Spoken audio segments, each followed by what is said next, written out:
Okay, folks, welcome aboard. As you know, we decide to come on a few minutes early because there are delays, believe it or not, with regard to our broadcast. So right now it's on Facebook, LinkedIn, and a few other live streaming platforms not on yet.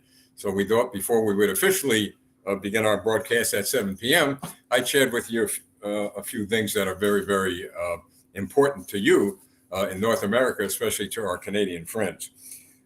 And I'll repeat some of this at 7 p.m. to make sure that everyone who is tuning in gets some of this information. To begin with, we got a couple of great guests tonight. You got heroes up there in Canada, and we got another one tonight. Uh, Vincent, and again, folks, I got to tell you, I really messed up last names. Gircy, I'm going to say it, and I hope he corrects me when he comes on, like everybody else has.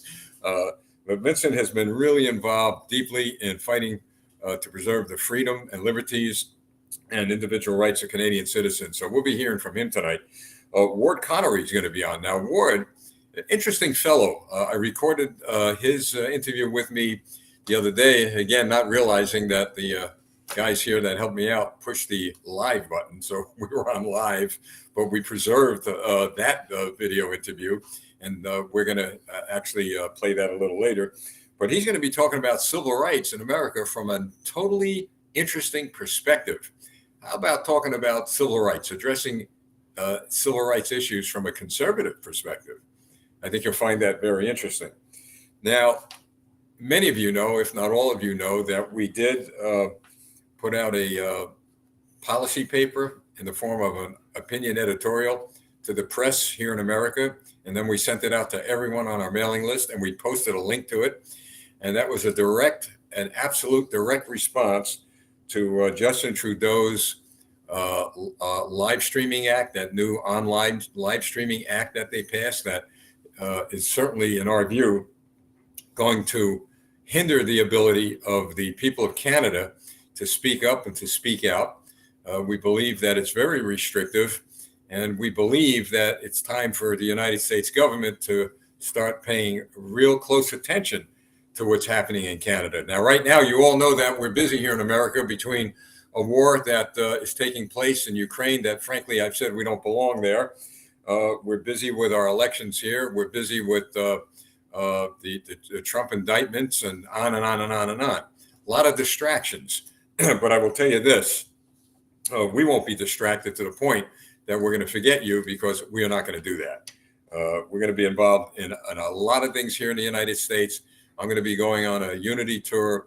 I'm going to be working with Republican Party individuals across this country, but we're going to still maintain our integrity, if you will, regarding all of you. Now, with regard to that online streaming act, we did a comparative analysis between that bill that the Canadian Parliament has passed and the broadcasting requirements of the Chinese Communist Party. And we put some of the comparative analysis in the paper that we published, and it was absolutely stunning, folks. Absolutely stunning how closely aligned the new Canadian Parliament Live Streaming Act is with the playbook that actually comes out of the Chinese Communist Party. I mean, you would think that there would be some effort to hide some of the requirements, especially when it comes to Canadian content. Now, what's that all about, folks? Imagine Canadian content. Well, we know what that's all about because it's explained in the Communist Chinese Party playbook. That means we, the government, will approve of what communications you will receive and what communications you will transmit. Incredible. But more on that some other time. In fact, I'll probably talk to Vince about that a little later. But we certainly plan to pursue this particular issue, among others. Now, the SOS letters, they're coming in. We're still asking all of you, not only in Canada, but around this planet, to send them to us. We got a good amount now, but we need a lot more. And I'm not giving numbers out because I know that the people who are opposed to what we're doing, which is to secure freedom and liberty around the world, to protect U.S. national security by addressing the issues that are surfacing in Canada, I don't want them to know how many we have, but they will find out how many we have when we do what we're going to do with them. I talked to you about the presidential campaign here in America. We're going to be full steam ahead with that. and we got a lot more to do. Well, I'm going to now invite our guest, our distinguished guest, and I'll tell you, he's worked so hard, and I'm so happy that he's here with us tonight. Vincent, thanks for joining us. So good to be here. Thanks so much, Lieutenant Rogers. You're welcome. Vince, for the sake of our global audience, would you be kind enough to share a little bit about your background and what you have done with the National Citizens Inquiry? And then I'd like to talk to you about some specific issues regarding what's going on in Canada today. Sure. So my background was a law enforcement officer in the province of Ontario with Ontario's largest police service, the Ontario Provincial Police. I left that service a number of years ago. I had dedicated 32 years to law enforcement. And of course, when things started to unravel 3 years ago, I very quickly saw a lot of deception taking place. I saw a lot of collusion in operation between our media, our government, and corporations all seeming to work together. So it's been a very interesting 3 years for all of us in all the nations across the world. But certainly as things seem to be getting back to some degree of normality, we can't forget the number of careers and profiles and people's reputations that have been ruined over the last 3 years that we're fighting this fight, and rightfully so, I must say. So in Canada, we developed something called the National Citizens Inquiry, which rolled out about 2 months ago, and it had traveled as a moving inquiry. It traveled its way across the entire country of Canada, giving Canadians the opportunity to make statements to the inquiry, both layman statements, victim statements, and personal statements from people in their law enforcement, media, and so on. And it's very, very interesting, the number of statements in the hundreds that were obtained from all of the victims, and the information that was provided gives a very, very clear snapshot, a very clear picture of what was going on in Canada. And this isn't something people have imagined. This is actually real. There's been a lot of damage that was done, not from COVID-19, but from our government's response to COVID-19. And a number of things that are now before us, new items that are coming up on a regular basis, all seem to be working against the best interest of Canadians. So I'm very proud to have been a part of the National Citizens Inquiry. I did testify there when it was in the city of Toronto. That's kind of like, for your American audience, Toronto is like Beijing to China, is what Toronto is. It's a very liberal city by mainstream media. So it has traveled across the country. The National Citizens Inquiry has completed its task, and now it's a matter of time before the commissioners who took all the testimony compile the final report, and then we go from there. Where does the report go? Does it go to your parliament? Does it go to the public, the media? Probably, if not in Canada, we're certainly going to want it here because we will publicize it. Yeah, so a number of summonses were distributed to our members of parliament and our members of provincial parliament. So our provincial leadership, our federal leadership, our healthcare people within the system. And I will say that none of the people that were subpoenaed had shown up, and mainstream media did not show up to cover this event. Again, it was to be kept very silent because it was very damaging to the government's position. So where does the report go from here? Well, the report will be distributed and made public. It will be a historical reference on a public record so that the world will know exactly what went on here in this country from direct statements taken from those individuals that were victims and those directly involved in the processes as well. But beyond that, we are going to have an election in about a year here as well, and we are hopeful that that report can be integrated into our new leadership that we should see come about, hopefully. And according to the polls, it appears that most Canadians want to see the end of this current regime in a very high capacity. So we're hoping that the new regime coming in might take this information and make some changes and put us on a different trajectory. We're certainly going in the wrong direction right now. Vince, I'm glad you brought up the fact that you guys are going to do this and you have an election coming up. It's very important for the Canadian people to know that whether it be the U.S. government or any government, but especially the U.S. government, will not get involved in the internal affairs of a country regarding its government and the people.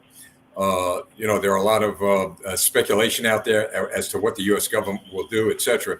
Well, one of the reasons why we have you on the air and others is to feed information to the American people, to our lawmakers. And we know full well that our lawmakers, in their very diplomatic way, could send a clear message to Justin Trudeau, as they have to President Xi of the Chinese Communist Party and others.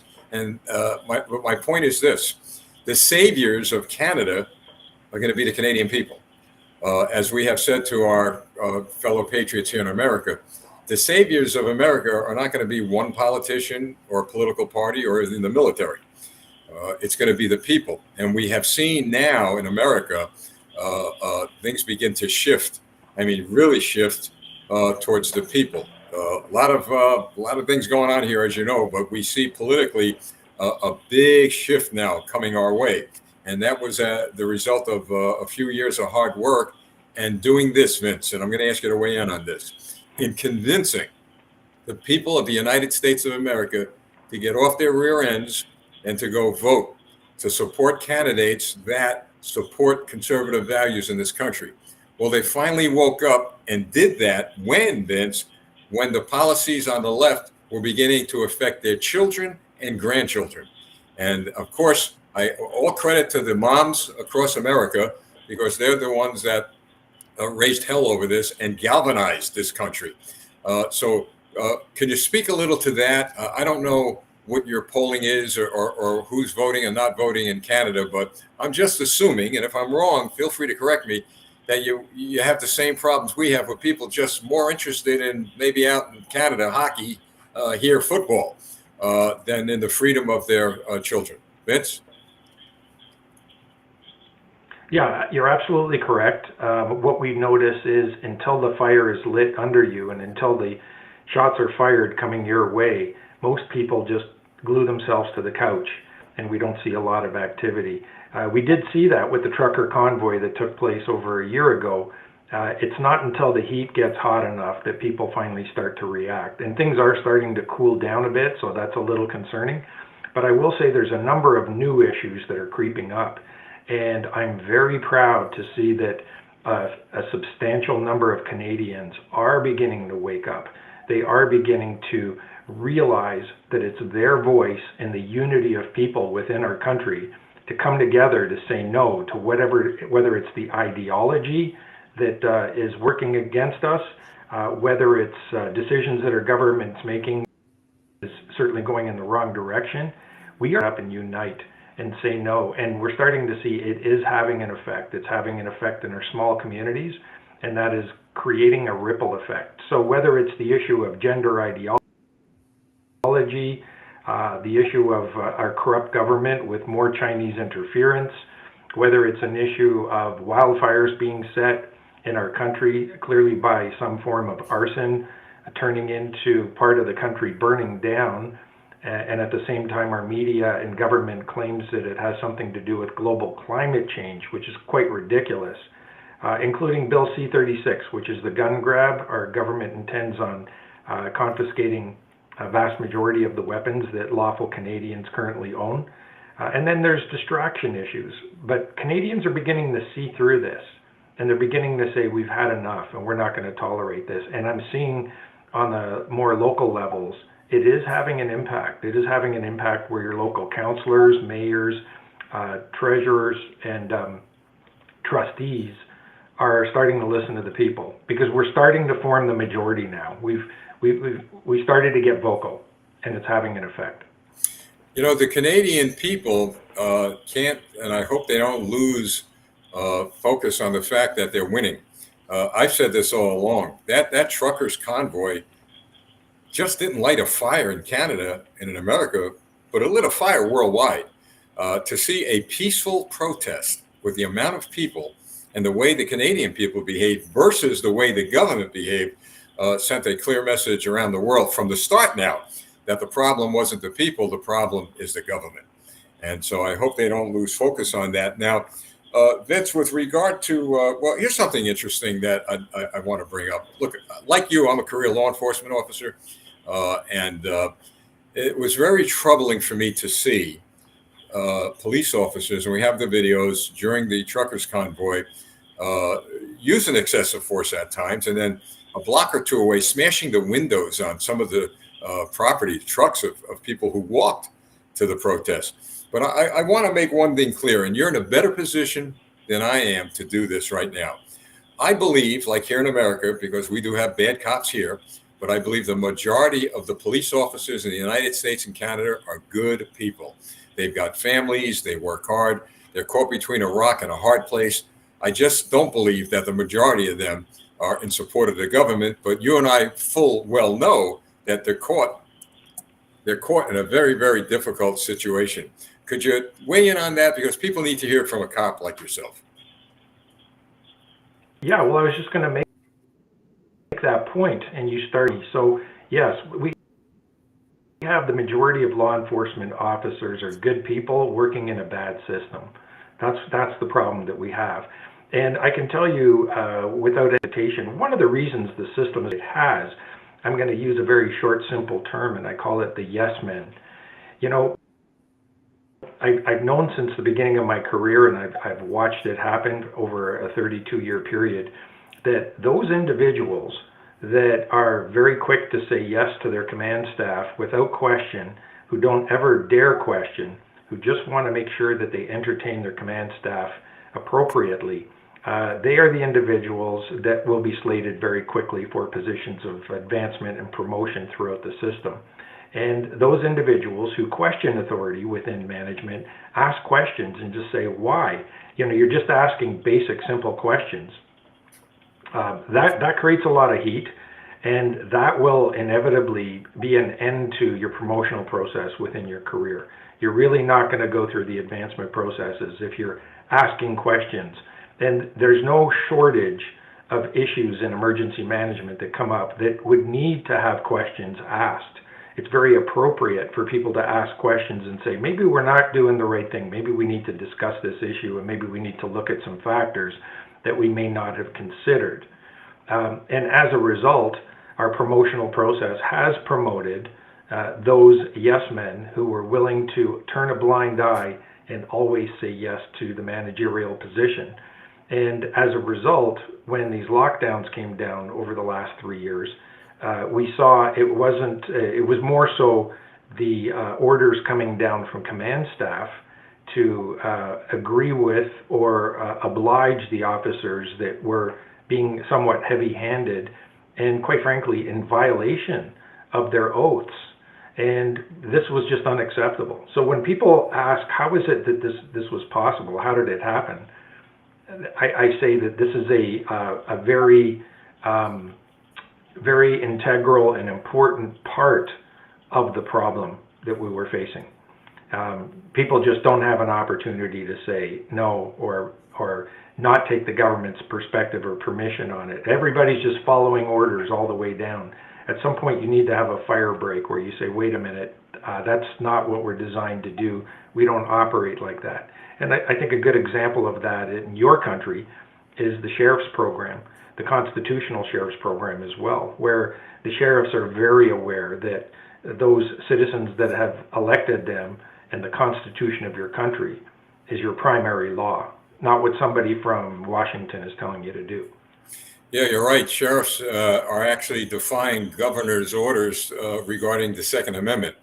And nothing's being done against the sheriffs because, as you say, they have the constitutional to stand on.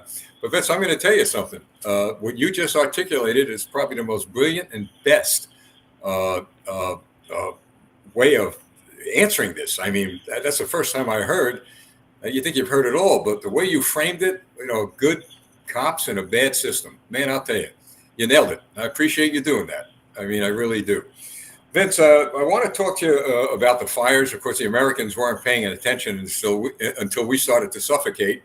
And they're saying, well, where's all this smoke coming from? And all of a sudden they hear, well, it's not from the gunfire 3 miles away. It's from the fires up in Canada. So can you tell us some factual information? How did they start? Were they arson? Was it lightning? To the best of your knowledge, what's going on up there with all these fires? Okay, so last week I was touring down eastern and southern PA, and when I was down there, I couldn't believe the amount of smoke I was being subjected to, and I thought for sure you've got a local forest fire happening somewhere, and they said, oh no, it's all coming from Canada. I said, Canada? You got to be kidding. It's coming from Canada. I was just up in Canada, and there was no problem there, but I was further west. So when I finally got back from my road trip, I started reviewing the satellite imagery that I saw where these fires were set in Quebec. And I can count 10 to 12 fires that were set in a very large forested portion of southeastern Quebec.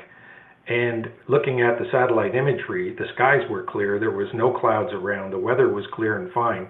And somewhere between 10 and 12 fires broke out over a very large area, all within 10 minutes of each other.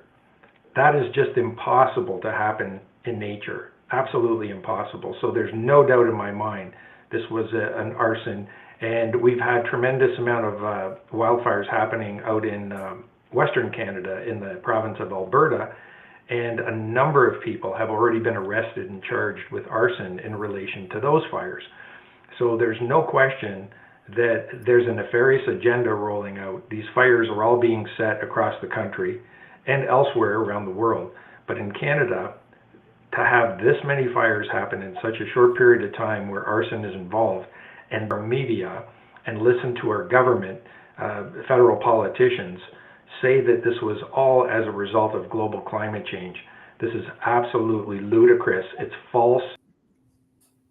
And they're using this catastrophic event that's intentionally set to blame global climate alarmism on this issue. And that's just completely false. Well, when Justin Trudeau made a telephone call to Joe Biden, allegedly, and said, hey, Joe, we got to get together and we've got to address the climate change issue rather expeditiously because we have all these fires. Now here, look at anybody. I think a fifth grader would understand with all these fires, somebody's lighting them. So my question to you is, you may not have the answer. I don't expect that you will, but the question is, what is the motive of those who were starting the fires? Well, let's start with that. Any idea what the motive is? Well, the motive is very fitting to follow the narrative that we're hearing coming from our government. And it's not just our government, it's a number of governments in the Western nations that are using things like carbon credits, increasing our taxes in Canada by carbon credits, and putting a carbon credit system in place on the monetary side of things, rolling out this agenda that is all being linked to global climate alarmism. And then all of a sudden we have some forest fires that are happening that you can just very easily to the layman point at and say, oh, that's climate related, when in fact those individuals, scientists and otherwise, who wish to have an alternative opinion and voice their concerns that that's not the case, they're all being silenced, and our government won't even discuss the issue. So it's very nefarious. When, if I were looking at this as a criminal element, I would say it's quite obvious when you have individuals in a position directly connected to gain or benefit their position based on their talking points, not covering that issue and using their own issue as an advantage. The timing is just amazing. Now, this is very circumstantial, but it is just highly, highly suspect. Vince, I believe that Justin Trudeau used the word expeditiously to Joe Biden because I believe Justin understands that Joe Biden's going to be out of office, if not sooner or later. There's no way we believe, for the American audience listening, there's no way we believe Joe Biden will be the nominee. We also know that articles of impeachment have been filed. but more so the devastating criminal charges regarding bribery are yet to go public, and we believe they will. So what Justin is witnessing is what happens to individuals who think they're above the law, and just to not understand that, he'll probably be on that list who will be defeated if there's an election or forced to resign. Now, we're getting news I know you guys don't get, but we're getting some news that members of the parliament up there are starting to turn on Trudeau, if not publicly, behind the scenes. And the only reason why a politician turns on a president or a prime minister is they realize that the ship is sinking. They don't want to sink with it. Now, have you heard anything like that going up there? Well, you brought up the tremendous effect that the Freedom Convoy had a year ago. And I'm going to say, yes, it had an effect.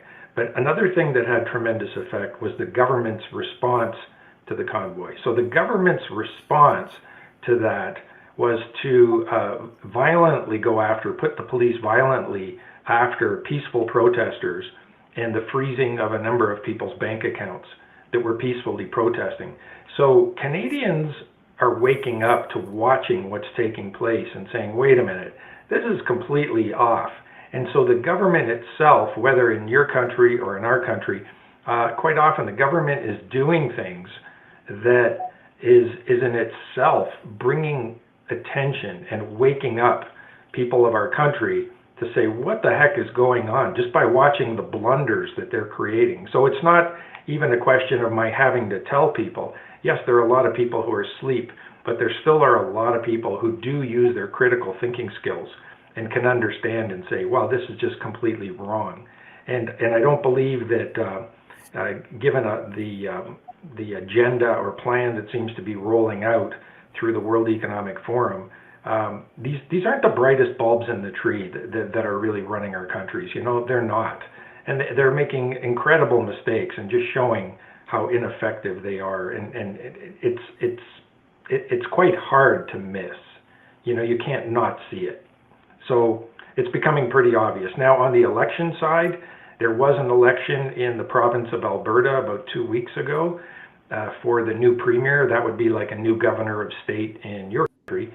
And the person is definitely very supportive of the freedom fighters in this country and making some very serious, strong pushback against the federal government, and now looking to create a coalition, not only between that province, but other neighboring provinces, to say, we're going to push back against the federal government.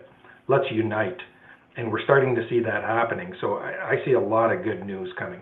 Well, I'm glad you addressed that, because as we wind down this segment, I was going to ask you that. That's very encouraging. Well, it shows me, Vince, that, and I've said all along, be peaceful, work within the framework of the law, because the law is on the people's side. It may be frustrating at times, but at the end of the day, they lose and the people win. And they're winning because of guys like you. Anything you'd like to say before we sign off? I think it's really important that people, first and foremost, accept personal responsibility. It's really important that, yeah, we want our national sovereignty and we want our individual sovereignty, but we need to work at that. We definitely need to work at that. Work at being the best that you can be, and work at the best you can to work with your neighbors, with your family, to unite. Uniting is where it's at, and we'll push back and we'll win. And that would be good advice for my Americans here in the United States. Vince, thanks so much. What an honor to know you, and hopefully we'll be able to chat again. Thank you for joining us tonight. Thank you. You're welcome. Well, folks, talk about heroes. I know I mentioned it, but here's a guy, man, what a low-key nice guy. Huh? I mean, kind of low-key, not excitable, and just telling it like it is. And you got a lot to be proud of up there in Canada. And as Vince articulated, at the end of the day, when we take such an approach, the people win. And guess who loses? Those who are opposed to freedom and liberty. Now, here's what we're going to do, folks, before I bring on Ward Connerly, which is a taped, a recorded interview that to some degree I messed up, but you'll find out. I'm going to take a poll. What do you think, folks? You want to participate in the poll? Now, here it goes. I promised somebody I would do this. I know that person is watching. So I'm going to do this. All right. All right. I'm going to do this. All right. So the question is yes or no. Okay. I wear glasses during the day and I run around here and there. But when I'm on national TV here and doing this broadcast, I'm like this. So if you could give me an idea, I promised them that I would ask the audience because you're the guys watching. So the question is, yes with the glasses, okay, or no? And then we'll figure out what we're going to do after you give us that poll, okay, folks? All right, so now getting back to the issues that Vince had just articulated, I continue to say, and will always say that the Canadian people have done a superb job in addressing this issue.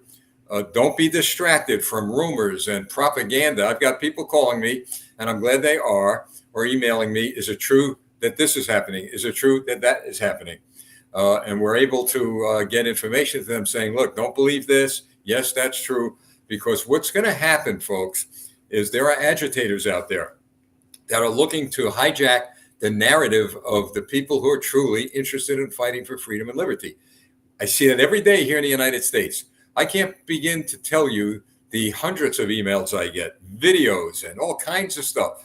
And I personally can't go through all of them, but I do have a team of 6 people who work with me, and they go through a good number of it. And I'll tell you what, a little over 50% we toss out because it's based on rumor and lies and people wanting to stir up trouble to get us distracted from the narrative that we want to get out. And that narrative is what? Is to fight for freedom and liberty and individual rights and go after the Chinese Communist Party. Go after them, folks.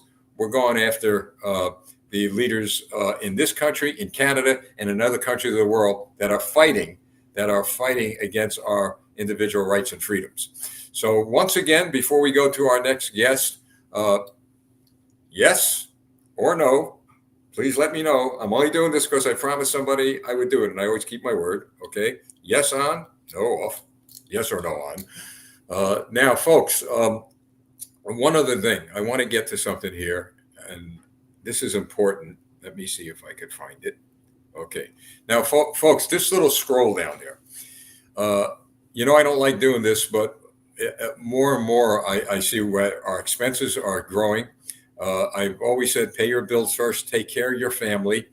But we are in a situation here where we have done so much work and doing so much work, unexpected work, that, we have to meet our bills, right?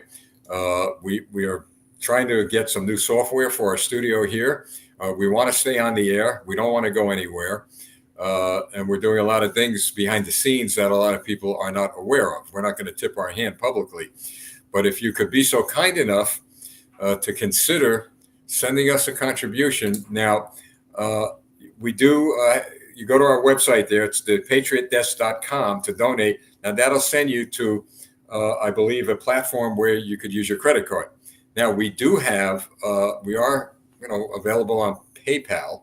We're back with PayPal because they have agreed to eliminate, from what I understand, some of the restrictions they had. So we're back on PayPal. If you need the PayPal link, just email us, okay? And we'll make sure we'll get it to you. Or I think there's a little get thing up here, a little QR code. I think if you take that picture with your camera, that may take you to the PayPal. I'm not quite sure, but we got good people working very hard. So again, if you and look, we're not looking for $1 million, folks. We're looking just enough money to pay these bills and to make sure we're staying on the air, because it's so important now that we're on the air. You have live streaming broadcasting up in Canada. Shadow Davis is one, and I believe there's a few others. So we're going to be it, folks. We're going to be the way you're going to get the truth and the way you're going to get real news with facts. So please keep that in mind. That's thepatriotdesk.com. Now let's get to our next guest. Now, folks, with our next guest, he was so kind. He actually used his phone because he had an issue with his computer. So if you see him getting out of view a little bit, please bear with us. And but what he has to say, I know, to the American public is very, very important. And I believe the Canadian people will find that in this individual's perspective regarding civil rights is rather fascinating. And then when we're done with that interview, I'll be back with you. So here we go with our Ward Connerly. Pleasure to have another great guest on our broadcast, and it's a new friend of ours, Ward Connerly.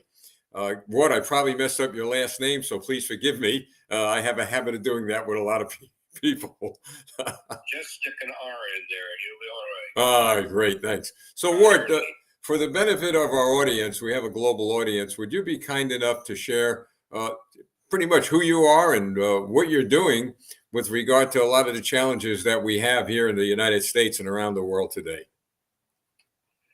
The best way to describe Connerly, I guess, is to say that I was born in Louisiana in 1939 during the days of Jim Crow. I am a bright, brown-skinned guy. My country calls me an African American, a man of color. My enemies call me worse than that. But on my birth certificate, there was a C.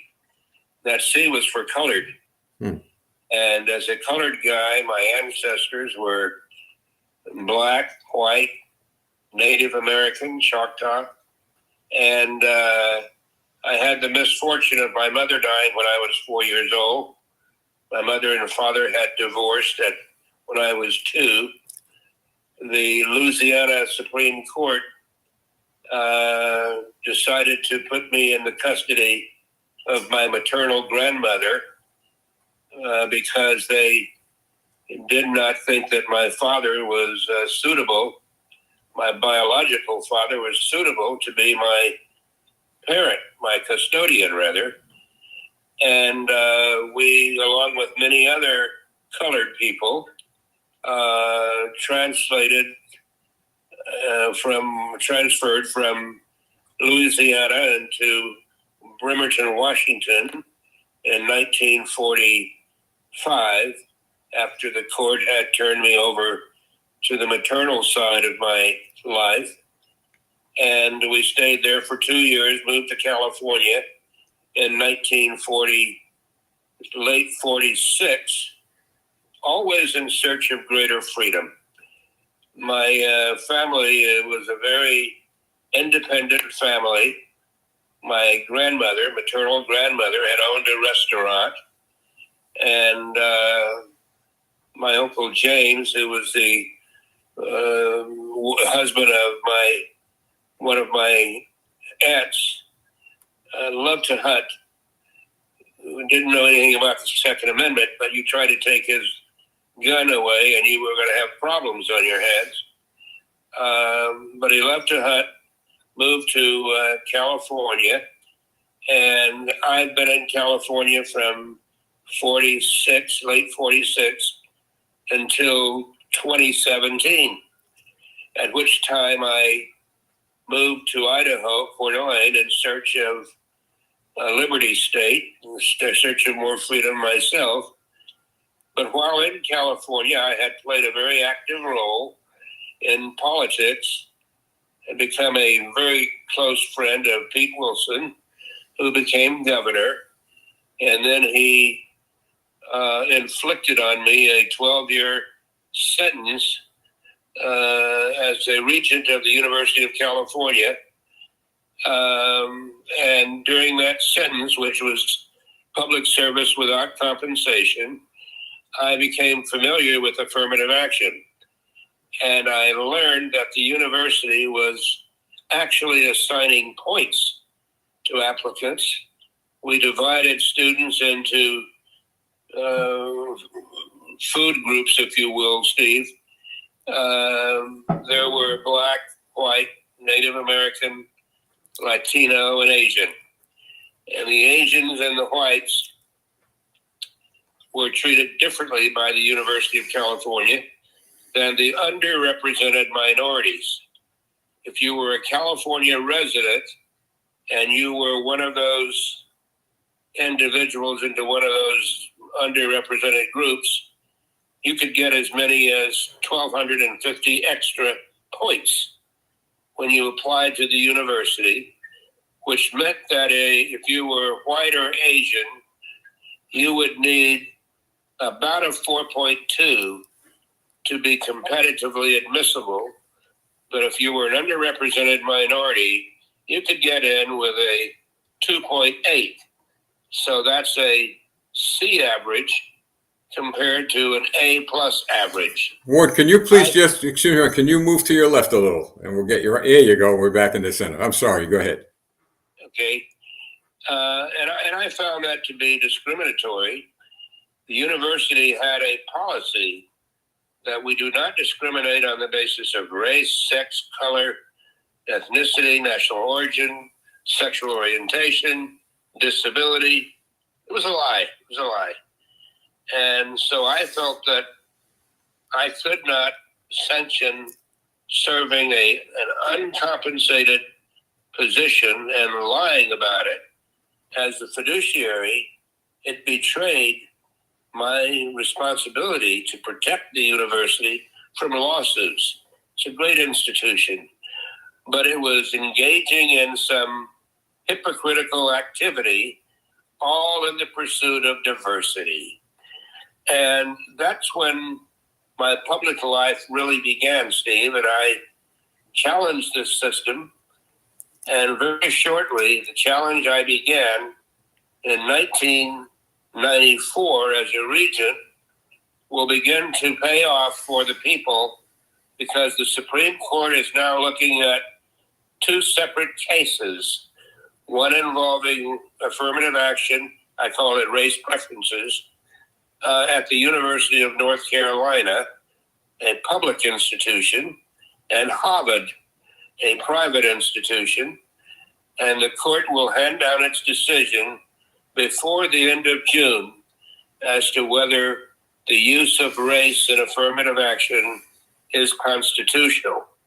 I pray to God they rule in our favor and say it's not, and to reverse the decision they made back in 2003 that it was okay to do as long as you use race as one of many factors and not the only factor.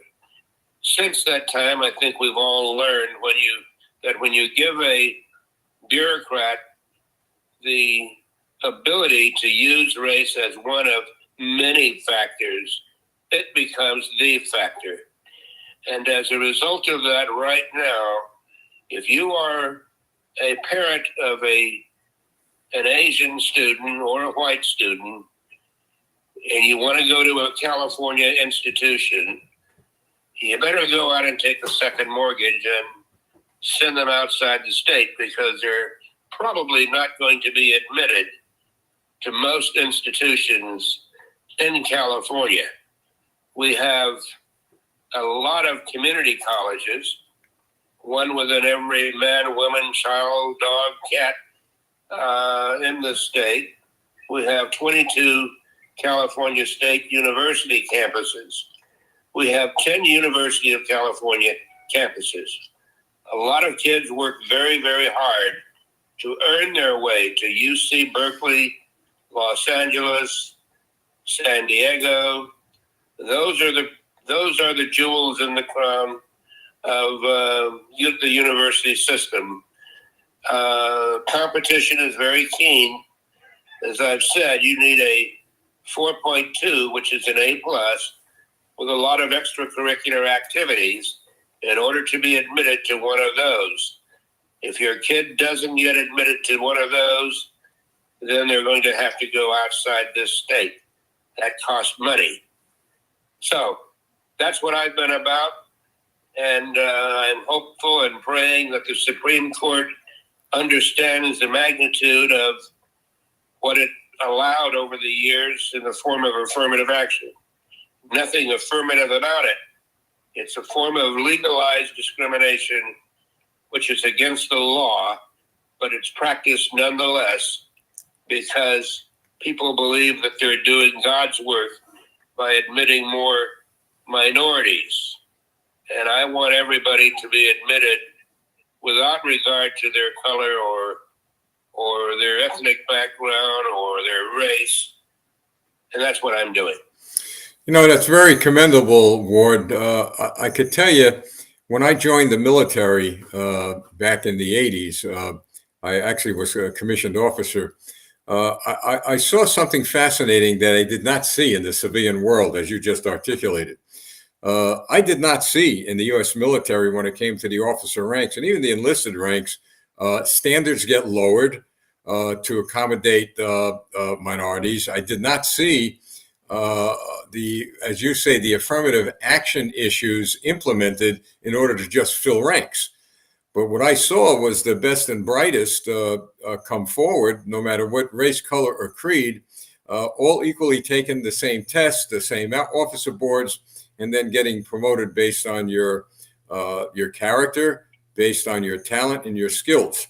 Now, of course, coming back out into the civilian world, I once again see those affirmative action measures being implemented in elementary schools, in school districts, in colleges. So my question to you is this: how do we put an end to this? I mean, I've got to tell you, listen. I have a lot of friends who are minorities, and they're no different than me. I mean, they could do anything I could do. I mean, well, some of them have articulated to me that they consider it an absolute insult that the government would come in and say, well, look, it doesn't matter how intelligent you are. We're just going to give you an opportunity to move forward. And they would say to me, that's not an opportunity to move forward. That's an opportunity to move backward. Yeah, agree. Steve, I think that we all know that the Civil Rights Act passed. How long can we endure that? So it's a serious moment for the country, and I hope the Supreme Court comes down on the side of getting rid of race preferences, because it's doing so much damage, and I don't see anybody that's benefiting from it other than the bureaucrats who are part of this huge, expensive network of bureaucracy, but I don't see anybody benefiting from it. Well, Ward, as you said, perhaps, as they say, all roads lead somewhere. But in a case like this, maybe all these roads are going to lead to him who sits in the heavens. And he will be the one that will guide us and bring us back to where we should be. And that's one nation under God, indivisible, with liberty and justice for all. Ward, it's certainly an honor. And it's a pleasure meeting a new friend. Can we have you back on in the future? Sure, absolutely. Enjoy being with you. Well, thank you. God bless you, my friend. Thank you very much. You too, my friend. Take care. Thank you. Well, there you go, ladies and gentlemen. We talk about heroes. I always say it. Boy, there's another one. There's another one. Boy, there was a tremendous, wonderful conversation. So, folks, thanks for joining us. And I'm Lieutenant Stephen Rogers. I'll be back in a moment. All right, folks. So that was Ward, and he had quite an interesting story, didn't he?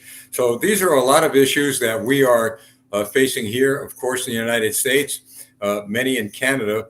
But I must tell you, folks, over and over again, I know I sound like a broken record, but we're winning this fight. When I say we, I'm talking about those of us in North America. We are winning this fight. Now, just stand by a minute, folks. I'm going to get something. Sometimes they say a picture is worth more than 1,000 words. I didn't plan on this, but stand by. I want to show you something.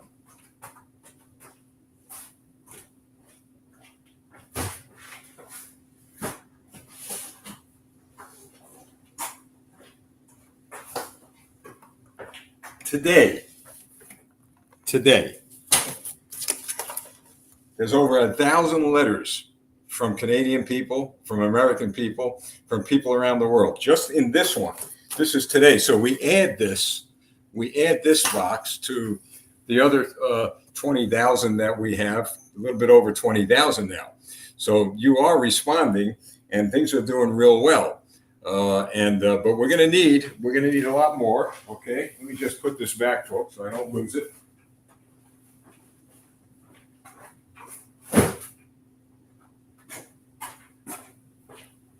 So of course I'm not going to give out the exact number, but to me that should be an encouragement to all of you who have really, really worked very hard. And many people have said to me in the United States and in Canada, well, there's not much I could do. I don't know what to do.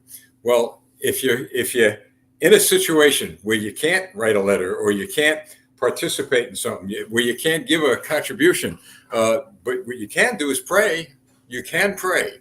And I've always believed that through the power of prayer, we could conquer, we could conquer kings and kingdoms, can we not?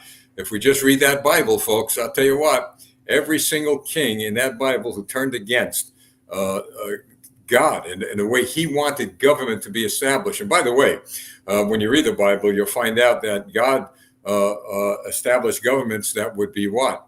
Pleasing to him, and that he would do what? Set the people free. Think about that. Free from sin. And once you're free from sin, you're free from tyranny. And these are the battles that the enemies of freedom and liberty and individual rights, they can't win, folks. They can't win. It sickens them. It sickens them that the people of Canada continue this fight in a peaceful manner. It sickens them, meaning the tyrants of this world, that the people in the United States are continuing this fight, and now we are winning it. So the fact of the matter is that we're on the winning team here. So we're going to continue our Thursday night broadcast. If for some reason we don't come on because we're on the road, I'll let you know. But so far, so good. We're going to be working our schedule around so that we can continue these broadcasts. I'm not going to stop this. Even if we're on the road, maybe we could do something on the road.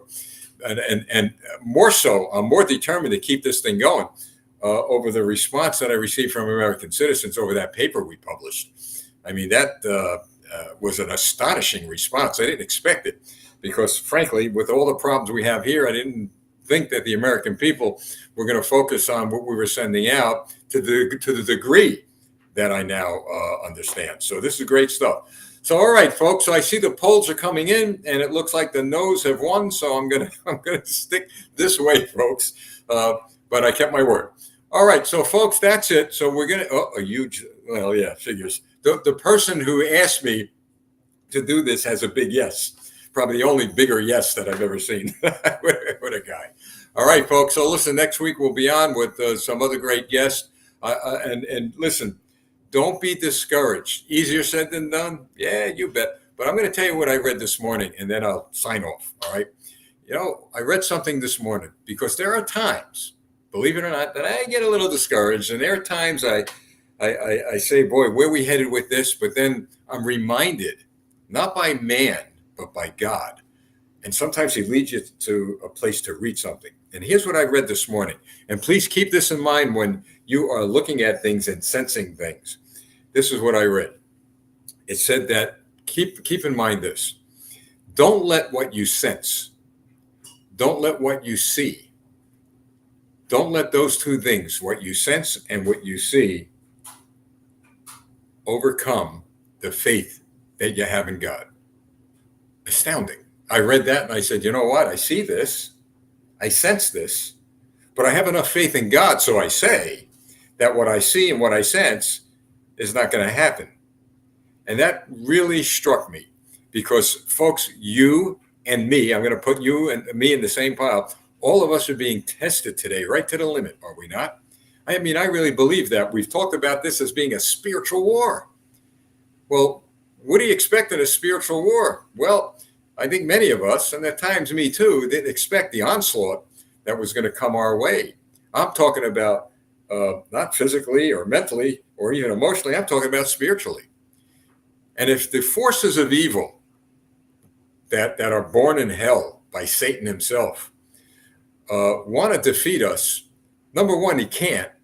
But he can drive us a little bit crazy, can't he? He can drive us distracted here and worried about this, worried about that.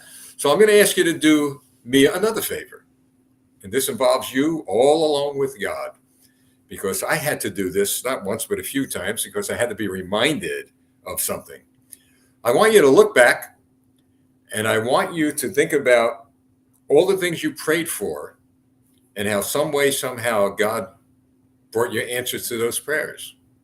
Now, some people may say, but he didn't answer this or answer that, but the non-answer is no answer. It's not a no answer. It's his answer. Thy will be done. So my point is this. Look at his track record. Man, when I look at his track record, I'm embarrassed even to go to him and ask for anything else. I'm embarrassed to even say, Lord, would you take care of this and take care of that?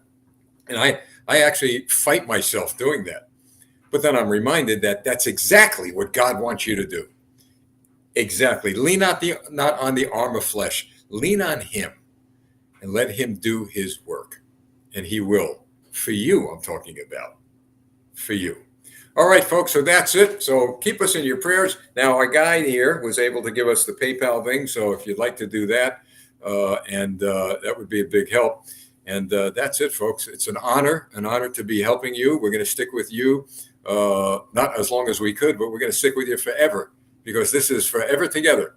And we're going to beat the living daylights out of those tyrants, and we're going to beat the living daylights out of the Chinese Communist Party.